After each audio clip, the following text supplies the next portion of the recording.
दोस्तों, हम में से कितने लोग ऐसे हैं जो अपनी असफलताओं के लिए किस्मत को दोष देते हैं। हम कहते हैं मेरी किस्मत ही खराब है, मैं जितनी भी मेहनत कर लूं कुछ हासिल नहीं होता। लेकिन क्या आपने कभी सोचा है कि दुनिया में ऐसे भी लोग हैं जो उसी मुश्किल हालात में होते हैं फिर भी आगे बढ़ते जाते हैं। आखिर उनकी किस्मत कैसे अच्छी हो जाती है? सच तो यह है कि किस्मत कुछ नहीं होती, यह सिर्फ हमारे कर्मों का प्रतिबिंब होती है। जो लोग सही समय पर सही कर्म करते हैं उनकी किस्मत खुद ब खुद चमकने लगती है। लेकिन हम में से ज्यादातर लोग मेहनत से पहले ही हार मान लेते हैं और फिर अपनी नाकामी का दोष भाग्य पर डाल देते हैं।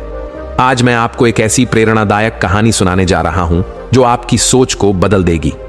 यह कहानी आपको यह सिखाएगी कि असली खजाना क्या है, किस्मत या कर्म। तो चलिए इस रोचक और शिक्षाप्रद कहानी को सुनते हैं। बहुत समय पहले की बात है। एक नगर में महात्मा बुद्ध ठहरे हुए थे। तभी वहां पर एक किसान आया और वह महात्मा बुद्ध से कहता है, हे बुद्ध, मेरी किस्मत बहुत खराब है। मैं जो भी काम करता हूं वो सब बिगड़ जाता है। मुझे मेरी मेहनत का कोई फल नहीं मिल पाता। मैं एक किसान हूं, मैं खेती करता हूं, लेकिन मेरी फसल कभी अच्छी नहीं हो पाती और इसी वजह से मैं बहुत परेशान रहता हूं। पता नहीं क्यों मेरे साथ ही ऐसा क्यों होता है। इसके उपाय के लिए मैंने कई साधु संतों से बात की, कई ज्ञानियों से उनकी राय ली। उन्होंने जो कुछ भी कहा मैंने वो सब कुछ किया। मैंने सभी तरह के अनुष्ठान, पूजा पाठ और यहां तक कि हर प्रकार के कार्य करके देख लिए, लेकिन फिर भी मुझे इसका कोई लाभ ही नहीं मिल रहा। और वहीं पर मेरे अन्य गांव वाले, उन सब की फसल बहुत अच्छी होती है, जबकि वो अपने खेतों में उतनी मेहनत भी नहीं करते, लेकिन फिर भी उनकी फसलें हमेशा ही बहुत अच्छी होती हैं। मैंने सुना है कि आप सभी की समस्या का समाधान करते हैं, इसीलिए मैं आज आपके पास आया हूं। क्या आप मेरी समस्या का समाधान कर सकते हैं? हे तथागत, क्या आप मेरी किस्मत बदल सकते हैं? उस किसान की वो सारी बातें सुनकर महात्मा बुद्ध मुस्कुराने लगे और उस किसान से कहते हैं, भंते, तुम्हारी किस्मत तो पहले से ही बहुत अच्छी है, सब कुछ तो तुम्हारे पास ही है, फिर भला तुम ऐसा क्यों कहते हो कि तुम्हारी किस्मत अच्छी नहीं है? इस पर वो किसान महात्मा बुद्ध के इस प्रश्न का जवाब देते हुए कहता है, हे तथागत, मेरे पास क्या है?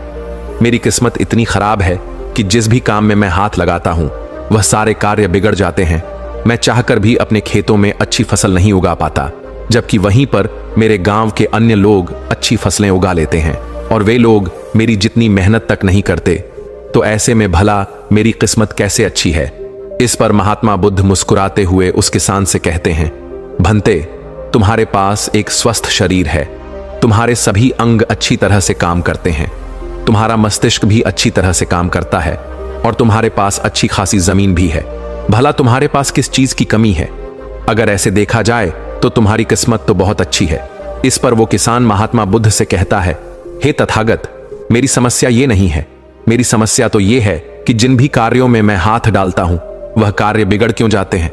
रही बात जमीन, अच्छा शरीर, अच्छा मस्तिष्क और अच्छे अंगों की, तो वह तो सभी के पास है।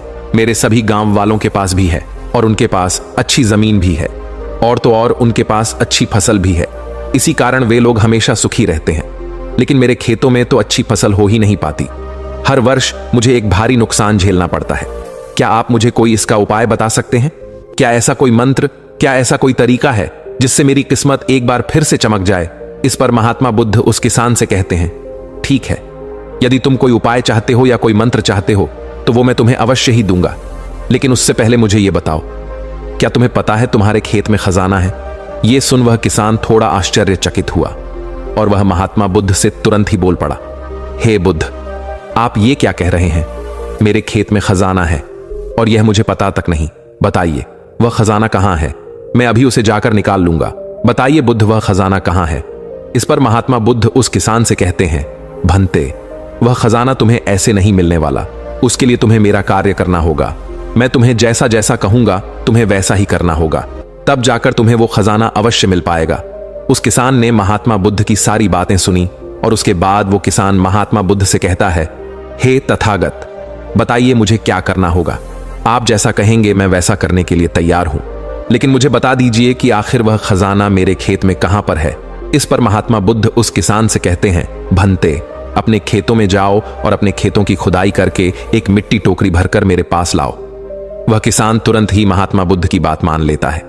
वो भागा भागा अपने खेतों में जाता है और जल्दी जल्दी एक टोकरी मिट्टी भरकर वह वापस महात्मा बुद्ध के पास पहुंचता है। उस मिट्टी को देखने के बाद महात्मा बुद्ध उस किसान से कहते हैं, ठीक है, अब मेरी बात ध्यान से सुनो। अब से 1 महीने बाद अपने खेत की खुदाई करना, और जब तुम पूरा खेत खोद दोगे तो उसमें से एक टोकरी मिट्टी फिर से मेरे पास लेकर आना। महात्मा बुद्ध के मुख से यह बात सुनकर वह किसान कुछ देर के लिए सोच में पड़ गया। वह यह सोचने लगा, जब खजाना मेरे खेतों में गड़ा हुआ है तो महात्मा बुद्ध मुझे सीधे सीधे बता क्यों नहीं देते कि वह कहां पर है। उसने कुछ देर सोच विचार करने के बाद महात्मा बुद्ध से आखिरकार ये बात पूछ ही ली। वह किसान महात्मा बुद्ध से कहता है, हे तथागत, यदि वह खजाना मेरे खेतों में है तो आप मुझे बता क्यों नहीं देते कि वह कहां पर है। मैं उसे अभी जाकर निकाल लेता हूं। भला मुझे 1 माह का इंतजार क्यों करना है, आखिर क्या जरूरत है। इस पर महात्मा बुद्ध बड़े शांत स्वर से उस किसान से कहते हैं, भंते, हर कार्य का एक समय होता है, और वह कार्य यदि उचित समय पर किया जाए तो वह हमें उचित और शुभ फल देता है। तुम चाहते हो तो मैं तुम्हें खजाना बता देता हूं कि वह खजाना तुम्हारे खेतों में कहां गड़ा हुआ है, लेकिन एक पल के लिए यह भी सोच लो, अगर तुम अभी उस खजाने को पाने की कोशिश करोगे तो हो सकता है कि तुम्हारे हाथ तो कुछ भी ना आए। सोच लो, तुम अभी उस खजाने को पाना चाहते हो या 1 महीने के बाद। महात्मा बुद्ध के मुख से यह सारी बातें सुनकर वह किसान कुछ देर के लिए सोच विचार में पड़ गया, और फिर वह महात्मा बुद्ध से कहता है, हे तथागत, आप जैसा कहेंगे मैं वैसा ही करूंगा। इतना कहकर वह महात्मा बुद्ध को प्रणाम करके वापस घर लौट जाता है। वह जैसे तैसे अपने मन को मार तो लेता है, अपनी इच्छाओं को दबा तो लेता है, किंतु अब भी उसका मन बहुत बेचैन था। वह उस खजाने को जल्द से जल्द पाना चाहता था। रात में उसे खजाने के सपने आया करते थे। वह दिन भर केवल खजाने के बारे में ही सोचता रहता था। जब भी वह खेत जाता तो एक किनारे पर बैठता और उस खजाने के बारे में सोचने लग जाता। दिन भर हर समय उसके मन में केवल खजाना पाने के विचार ही चलते रहते। वह यह सोचता रहता कि जब मुझे खजाना मिल जाएगा तो मैं तो इस नगर का सबसे अमीर आदमी बन जाऊंगा। मेरे पास सारे ऐशो आराम होंगे और मैं अपना जीवन आनंदमय बिताऊं। मुझे किसी चीज की कोई कमी नहीं होगी। देखते ही देखते ऐसे ही करीब 1 माह बीत गए और वह अपने खेतों में गया और उसने अपने खेतों में से एक टोकरी मिट्टी खोदी। उस टोकरी में मिट्टी भरकर वह महात्मा बुद्ध के पास पहुंचा और महात्मा बुद्ध से कहता है, हे तथागत, ये लीजिए एक टोकरी मिट्टी जो मैंने अपने खेत से लाई है। अब बताइए वह खजाना कहां पर है। इस पर महात्मा बुद्ध उस किसान से कहते हैं, क्या तुमने अपना सारा खेत खोद दिया। इस पर वह किसान महात्मा बुद्ध से कहता है, नहीं तथागत, आपने कहा था केवल एक टोकरी मिट्टी ही आपको चाहिए, इसलिए मैंने केवल एक टोकरी मिट्टी ही निकाली। भला उसके लिए मुझे पूरा खेत जोतने की क्या जरूरत है। बस आप मुझे यह बता दीजिए कि वह खजाना मेरे खेतों में कहां पर गड़ा हुआ है। मैं जाकर वहीं पर खोदूंगा और वह खजाना निकाल लूंगा।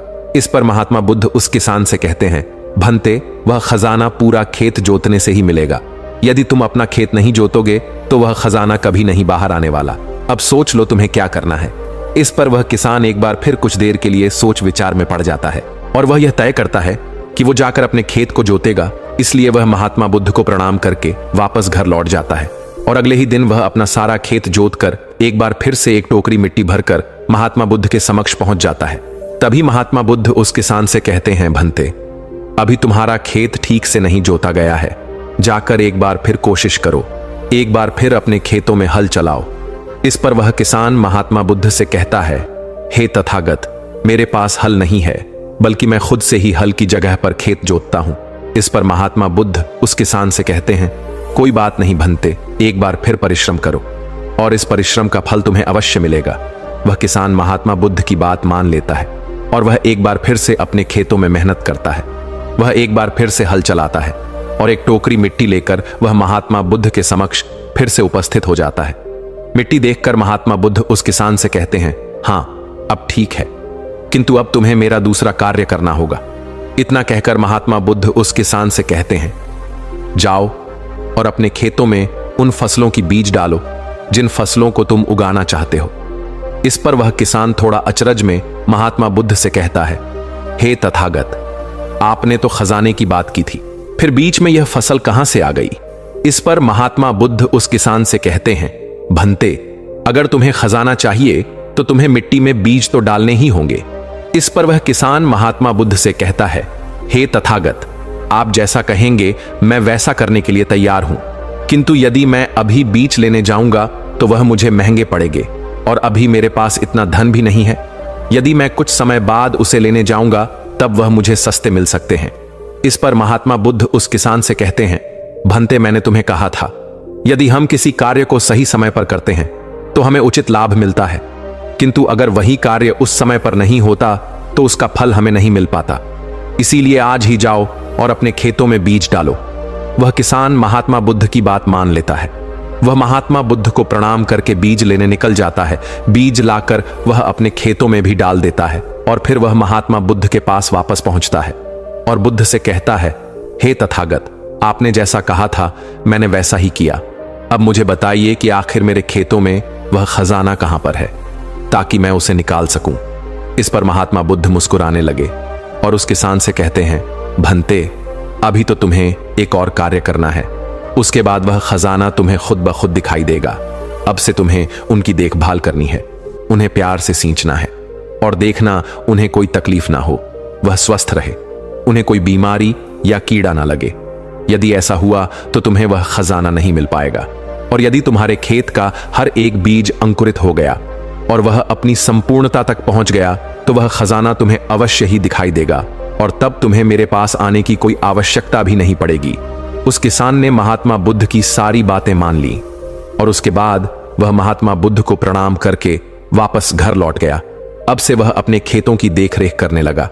उस किसान ने अपने खेतों पर पूरा ध्यान दिया, किंतु अब भी उसे सपनों में वह खजाना ही नजर आता था और वह मन ही मन सोचता था कि बस एक बार यह फसल पूरी तरह से स्वस्थ हो जाए तो वह खजाना भी मुझे मिल ही जाएगा। इसी सोच के साथ वह उन फसलों की देखरेख में दिन रात लगा रहता।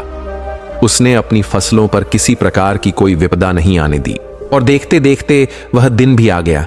जब उसकी फसल उसके खेतों में लहलहा रही थी तभी उसे महात्मा बुद्ध की बात याद आई।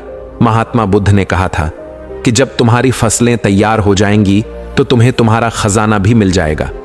यह बात याद आते ही उस किसान की आंखों में आंसू आ गए। जो खजाना उसके खेतों की जमीन में हुआ था वह बाहर आ चुका था। उसके जैसे फसल उसके गांव में किसी की नहीं हुई थी। उसकी फसल से उसके सभी कर्ज भी पूरे होने वाले ही थे और सभी गांव वाले उसकी मेहनत को देखकर बहुत खुश थे और उस किसान की तारीफ कर रहे थे। लेकिन तभी उस किसान को महात्मा बुद्ध की याद आई और वह खुद को महात्मा बुद्ध के समक्ष पहुंचने से रोक ना पाया। वह तुरंत ही महात्मा बुद्ध के चरणों में जा गिरा और उनसे कहने लगा, हे तथागत, आपने जो खजाना मुझे बताया था वो मुझे मिल गया है, लेकिन मुझे यह बात नहीं पता चल रही कि वह खजाना मुझे पहले क्यों नहीं मिला। इस पर महात्मा बुद्ध उस किसान से कहते हैं, भंते, हमेशा किस्मत को दोष देना सही नहीं होता। पहले तुम अपनी किस्मत को सही करने में लगे हुए थे, लेकिन तुम यह भूल रहे थे कि तुम्हारी किस्मत तो पहले से सही थी। तुम सही काम नहीं कर पा रहे थे। तुम चाहते थे कि तुम्हारे कर्म किए बिना ही तुम्हारी फसल सबसे उत्तम हो, लेकिन उसी वक्त मैंने तुम्हें खजाने का लालच दिया और खजाने के लालच में ही सही, लेकिन जब तुमने सही समय पर सही काम किया तो तुम्हें सही फल भी मिला।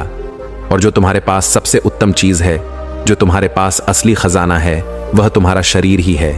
इस शरीर के माध्यम से हम इस दुनिया में जो चाहे वह पा सकते हैं, लेकिन यहां पर तो हर कोई अपनी किस्मत का रोना रोने में लगा हुआ है, यहां तक कि उन्हें अपने कर्मों में विश्वास ही नहीं है। तो ऐसे लोग भला लक्ष्य तक कैसे पहुंच सकते हैं। इस पर वह किसान महात्मा बुद्ध से प्रश्न करते हुए कहता है, हे तथागत, तो क्या किस्मत जैसी कोई चीज नहीं होती। इस पर महात्मा बुद्ध मुस्कुराने लगे और उस किसान से कहते हैं, भंते, किस्मत क्या है। किस्मत हमारे ही सत्कर्म है और यह सत्कर्म ही हमें ऊर्जा और शक्ति प्रदान करते हैं ताकि हम सही दिशा में कार्य कर सके और इन कार्यों से ही हम अपने जीवन के लक्ष्य को प्राप्त भी कर सकते हैं। महात्मा बुद्ध के मुख से यह उपदेश सुनकर वह किसान महात्मा बुद्ध के चरणों में जा गिरा और उनसे कहने लगा, हे तथागत, मुझे आज पता चल गया है कि मेरी किस्मत खराब नहीं थी, मेरे तो कर्म ही खराब थे, किंतु मैं आज आपको वचन देता हूं कि आज से मैं अपनी किस्मत को कभी खराब नहीं कहूंगा। अपने कर्मों को सुधार और सभी कार्य सही समय पर करूंगा। इतना कहकर वह किसान महात्मा बुद्ध को प्रणाम करके वापस घर लौट गया। दोस्तों, हम में से अधिकांश लोग यही करते हैं। वे लोग हमेशा अपनी किस्मत को दोष देते रहते हैं, लेकिन वह कभी भी अपने कर्मों पर ध्यान नहीं देते। वह यह नहीं सोचते कि क्या उन्होंने अपने लक्ष्य को पाने के लिए जो कर्म करने चाहिए थे वह कर्म किए हैं या नहीं, कहीं उसमें कोई कमी तो नहीं रह गई। और अगर उसमें कोई कमी थी तो क्या उस कमी को दूर करके क्या उस लक्ष्य को प्राप्त किया जा सकता था। और यह सब हम तब सोच पाएंगे, तब समझ पाएंगे जब हम अपनी किस्मत को दोष देना बंद कर देंगे। लेकिन हम तो अपने आप को सही और अपने किस्मत को गलत ठहराना चाहते हैं। हम किसी ऐसे को चाहते हैं जो हमारी गलतियों का ठेका ले ले, और इसीलिए हम अपनी किस्मत को हमेशा दोष देते रहते हैं ताकि हमें कभी किसी के सवालों का कोई जवाब ही ना देना पड़े। और इस तरह से हम उस समस्या से भी निकल जाते हैं और हम कभी पीछे पलटकर यह नहीं देखते कि क्या हमने उस लक्ष्य को पाने के लिए हर मुमकिन कोशिश की थी या नहीं। हमसे कहीं पर कोई गलती तो नहीं हुई थी, क्योंकि हमें तो लगता है कि यह सब तो किस्मत का खेल है और भला किस्मत से कौन जीत सकता है। आपने अपने आसपास भी ऐसे कई लोगों को देखा होगा जो लोग अपने लक्ष्य को प्राप्त ना कर पाने पर रोते हैं, चिल्लाते हैं, और जब उनसे कोई उनकी असफलता का कारण पूछता है तो वह यही कहते हैं कि वह तो मेरी किस्मत में था ही नहीं। लेकिन यहां पर आप एक वास्तविकता भूल रहे हैं। इस दुनिया में ऐसे कई सारे लोग हैं जो अपने कर्म पर ध्यान देते हैं। वह अपने कर्म को कभी नहीं छोड़ते, भले ही वह अपने लक्ष्य को पहुंच पाने में असफल हो जाए, लेकिन फिर भी वह अपने कर्म पर विश्वास रखते हैं। और जो लोग अपने कर्म पर विश्वास रखते हैं वह लोग कभी यह नहीं कहते कि उनकी तो किस्मत ही खराब थी, बल्कि वह दोबारा फिर से एक बार पूरी शक्ति से उस लक्ष्य को पाने की कोशिश करते हैं। और यह कोशिश वह तब तक करते रहते हैं जब तक कि उन्हें उनका लक्ष्य मिल नहीं जाता। दोस्तों, इस कहानी से आपने क्या समझा? अपने विचारों को, अपने भावनाओं को एक कमेंट के माध्यम से जरूर बताएं। क्या पता आपके एक कमेंट से किसी का जीवन बदल जाए। धन्यवाद।